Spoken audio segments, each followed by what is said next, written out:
presiden adalah bukan soal yang mutlak bagi saya. Terkejutkah Anda, Pak Habibie, ketika Presiden tampaknya seolah meragukan kemampuan wakilnya sendiri? Bukan terkejut. Saya waktu mendengar itu, saya langsung minta waktu untuk bertemu dengan Presiden. Dan saya bilang sama Presiden, saya ini hanya bisa menjadi wakil Presiden dan menandatangani supaya saya terima jika dipilih dengan persyaratan. Persyaratan ialah bahwa kalau terjadi sesuatu dengan presiden, maka wakil presiden itu harus mengambil alih kepemimpinan dan melaksanakan tugas sesuai yang telah ditentukan dalam ketetapan MPR.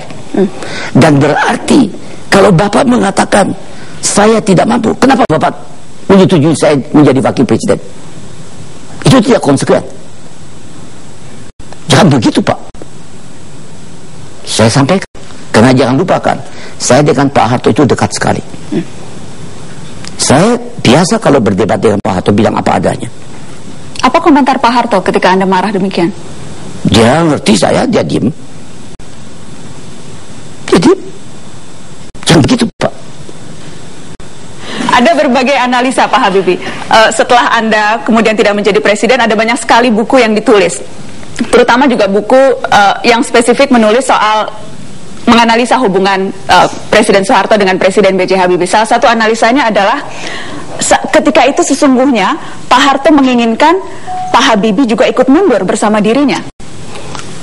Mungkin dia inginkan, tapi itu melanggar Undang-Undang Dasar.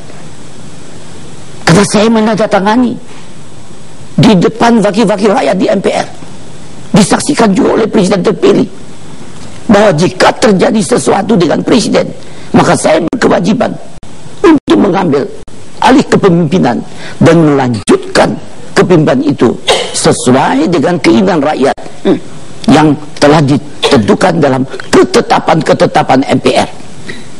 Itu apa gunanya saya tanda tangani? Jadi tidak mungkin. Tidak mungkin Anda ikut mundur bersama Pak Harto ketika itu. Karena tidak dibenarkan oleh undang-undang.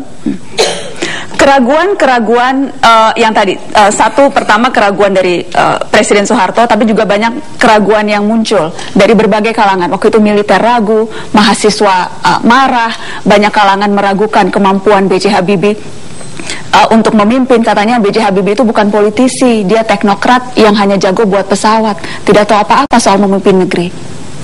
Ya memang orang bagi saya bisa berpendapat apa saja, tapi yang jelas saya itu harus menyelesaikan masalah.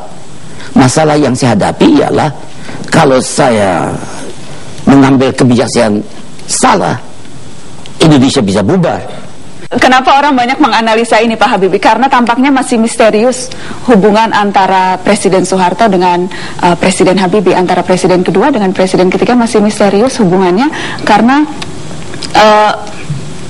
sampai saat-saat terakhir pun belum harmonis dan belum pernah bertemu Pak Habibie dengan Pak Harto. Atau memang ada yang mengganjal?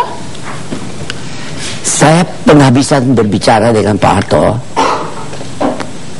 pada hari ulang tahunnya, bulan Juni. Saya baru jadi presiden tanggal 20 Mei. Beliau hari ulang tahun tanggal berapa ya? 8 atau 9 Juni. 9 Juni, ya. 9 Juni. 9 Juni saya minta kepada Menhan Pangap Pak Wiranto untuk menghubungi saya dengan Pak Harto. Saya melalui telepon saya sampaikan, Pak Harto, saya butuh masukan. Pak Harto lengser, saya mau tahu data-data yang detail. Kan kalau orang timbang terima kan, kalau Anda gubernur diganti oleh orang lain kan ada timbang terima, walaupun upacara tidak dibacakan, tapi ada bahan-bahannya kan, dan kita sehingga bisa belajar dari kesalahan. Ini percakapan via telepon, Pak? Via telepon. Terus dia bilang, tidak mungkin kamu ketemu dengan saya. Kenapa? Merugikan kita. bukan kita itu, bukan Pak Harto dan Habibie. Kita bangsa Indonesia. Karena saya kenal Pak Harto. Apa ruginya dua pemimpin saling bertemu? Ruginya karena dia adu domba. Dia kan orang yang sangat bijaksana dan tahu lapangan, lebih tahu dari Habibie. Dan dia mengatakan, beginilah, kamu selesaikan masalah-masalah yang kamu hadapi, selesaikan semua. Saya tuh jadi emosional. Saya mengatakan, Pak Harto, yang benar aja dong, saya juga manusia, punya perasaan. Kenapa saya tidak bisa ketemu dengan Pak Harto? Itu dia bilang, Habibie, saya tahu kamu anak yang soleh, kamu sholat 5 kali sehari, saya juga. Tapi kamu harus tahu satu, tiap kali saya sholat, tiap kali saya sholat, Habibie, saya doa untuk kamu supaya kamu selamat dan sukses, laksanakan tugasmu.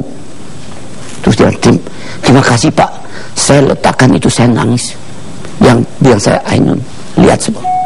Sempat beberapa kali ada upaya Pak Habibie untuk menemui Pak Harto, tapi itu selalu tidak terlaksana, Pak. Ya, karena saya rasa yang penghabisan waktu beliau sakit, saya ekstra datang winter dari lapangan terbang, saya langsung ke rumah sakit. Kebetulan di rumah sakit itu, di situ ada Pak Quraisy. Pak Quraisy dengan Pak Muladi mendampingi. Pak Harto tidak dalam keadaan sadar. Saya tidak diperkenan masuk. Akhirnya saya sampaikan, loh, saya datang berapa juta meter dari Jerman dengan pesawat terbang dengan ibu, keadaannya sakit, saya sendiri tidak begitu sehat, ibu apalagi. Baiklah, di belakang dinding itu berbaring Pak Harto, hanya berapa meter, kalau saya hitung 1 meter juga 1 juta sekian promil. Jadi berarti, baiklah, saya bilang sama Pak Quraisy, kita tolong doakan untuk Pak Harto. Saya di sini, saya doakan untuk Pak Harto dengan Ainun. Tapi tidak bisa bertemu langsung? Ya, tidak bisa karena dia kan masih punya anak dan keluarganya. Keluarganya yang tidak memperbolehkan Anda menemui Pak Harto? Ya, siapa? Karena Pak Harto nggak bisa bicara. Kalau dia masih sadar, Anda yakin Pak Harto akan mau menemui Baharudin Yusuf Habibie? Saya yakin dia akan menjawab. Kalau dia tidak mau, kenapa? Kalau dia mau, dia bilang silakan masuk. Pak Habibie, seberapa sulit ketika itu menurut Bapak proses atau upaya membuktikan bahwa Habibie bukan kroni Soeharto? Atau memang Pak Habibie tidak pernah